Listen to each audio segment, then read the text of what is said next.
उस दिन मैंने आपको अर्थ के आधार पर जो भेद बता रहे थे वाक्य का, वो 3 मैंने बताया था। उसके आगे आज मैं आपको बता रही हूँ। देखिए, इसमें है चौथा आपका है आज्ञावाचक। जैसा कि इस संकेत से ही स्पष्ट हो रहा है कि ऐसा वाक्य जिसमें आज्ञा दी रही होगी, ऐसे वाक्य में आपको परिवर्तित करना होगा आपके मिले हुए वाक्य को, कि आप उसको आज्ञार्थक बना देंगे।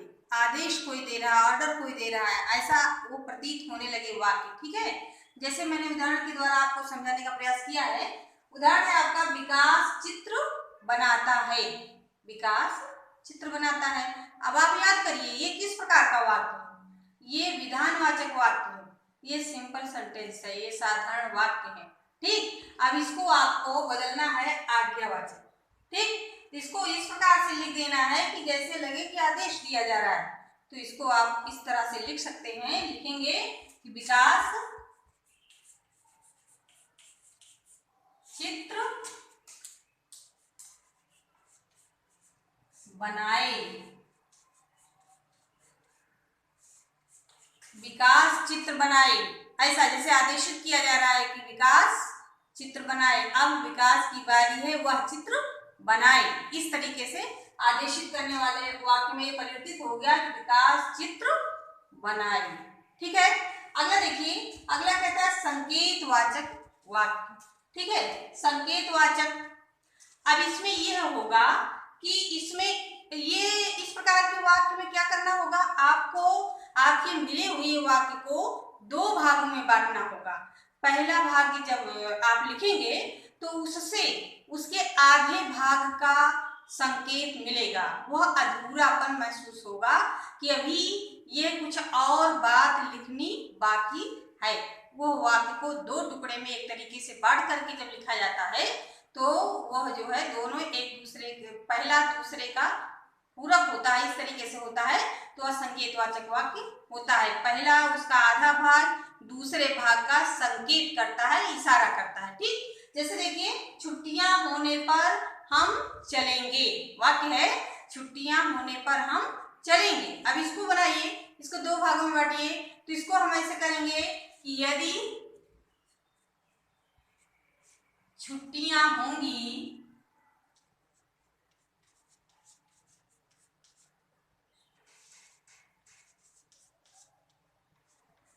अब यहाँ पर देखिए, यदि छुट्टियां होंगी, तो जैसे लग रहा है कि हाँ अभी और कुछ कहना बाकी है। अभी यह वाक्य कह रहा है कि कुछ आवश्यक चीज कहना बच गया, इसीलिए इसको कहते हैं संकेतवाचक वाक्य। ठीक, तो यदि छुट्टियां होंगी तो हम चलेंगे।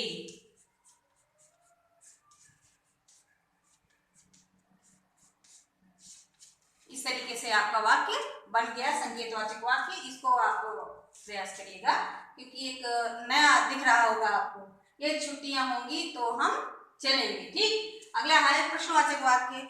जैसा कि आपको पता ही होगा, ये देखिए, रोगी चल फिर सकता है। ये भी साधारण वाक्य है, विधानवाचक वाक्य है। रोगी चल फिर सकता है, इसको प्रश्नवाचक ऐसा बनाइए कि ये जैसे प्रश्न पूछा जाए, जैसे कोई किसी से कुछ पूछ रहा है ना, तो इसको बनाइए क्या, आगे लगा दीजिए क्या लगा करके। आप इसको आराम से बना सकते हैं, हर वाक्य के पहले क्या लगा करके वाक्य लिख दीजिए और लास्ट में प्रश्नवाचक चिन्ह लिख दीजिए, आपका वाक्य बन जाएगा क्या रोगी, क्या रोगी चल। मतलब आपको क्वेश्चन मार्क वाला वाक्य बनाना हो प्रश्नवाचक, तो आगे क्या लगा दीजिए और लास्ट में प्रश्नवाचक चिन्ह लगा दीजिए, आपका वाक्य बन जाएगा। ठीक है, अगला देखिए, संदेहवाचक वाक्य। संदेह मतलब जो भी वाक्य आपको दिया जाए, आप उस वाक्य को ऐसा बना दीजिए कि जैसे कहने वाला संदेह व्यक्त कर रहा है।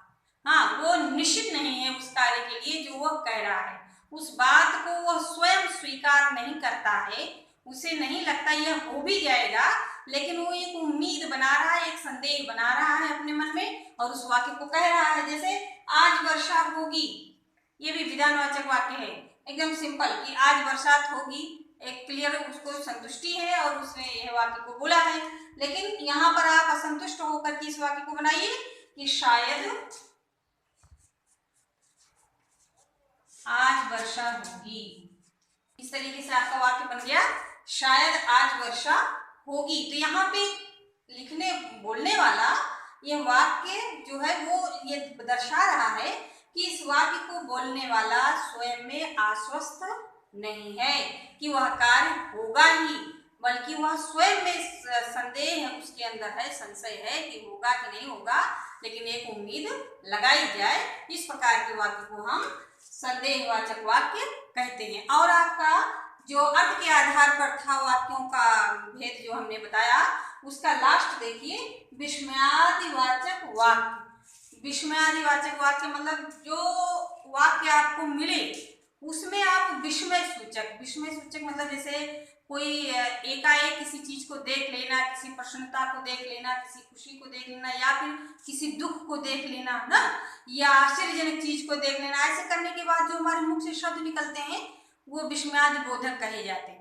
तो जो भी वाक्य आपको मिलेगा उसको यदि विस्मयादि बोधक में आपको बदलना है तो ऐसे शब्द को आपको पहले लगा करके और वो चिन्ह आपको विस्मयादि बोधक का लगा देना है, उसके बाद वाक्य लिख देना है, ठीक है, जिससे लगे कि वो उस वाक्य को कहने वाला वो जो है उसको सरप्राइज हो गया, आश्चर्यचकित हो गया, उसके बाद उसके मुख से एकाएक वह वाक्य निकल पड़ा, ठीक, तब वो वाक्य आप पूर्ण रूप से समझ लीजिए कि आपने अच्छे से बना लिया है, ठीक। जैसे देखिए, तुम कब आए, ये प्रश्नवाचक है, प्रश्नवाचक वाक्य है कि तुम कब आए, प्रश्न पूछा जा रहा है। कभी कभी प्रश्नवाचक चिन्ह लगा करके और इस बोलने में, ठीक है, बोलने के तरीके में भी प्रश्नवाचक हम वाक्य बना सकते, तुम कब आए, ऐसे ना, इस तरीके से ये प्रश्नवाचक चिन्ह है। यहाँ पे क्या नहीं लिखा हुआ है फिर भी ये प्रश्नवाचक वाक्य बन गया है। अब इसको हम करते हैं विस्मयादि बोधक में, ठीक। तो यहाँ पे हम उसका सूचक लिखते हैं, देखिए ये है विस्मयादि बोधक का प्रतीक, ठीक। तो ये प्रतीक आपको लगाना, अरे,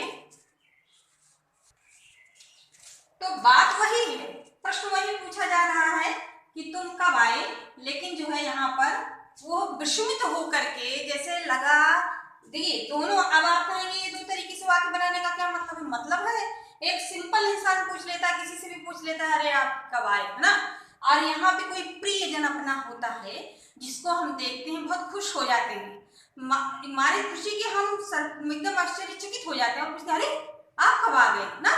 तो इसलिए इस प्रकार के वाक्य को भी जानना आवश्यक होता है। तो ये है कि अरे तुम कब आए, इस तरीके से बोध कराने के लिए इस प्रकार से वाक्य बनाया जाता है। और आपको कोई भी वाक्य दिया जाए तो इस प्रकार से आप बनाने का अभ्यास करिए।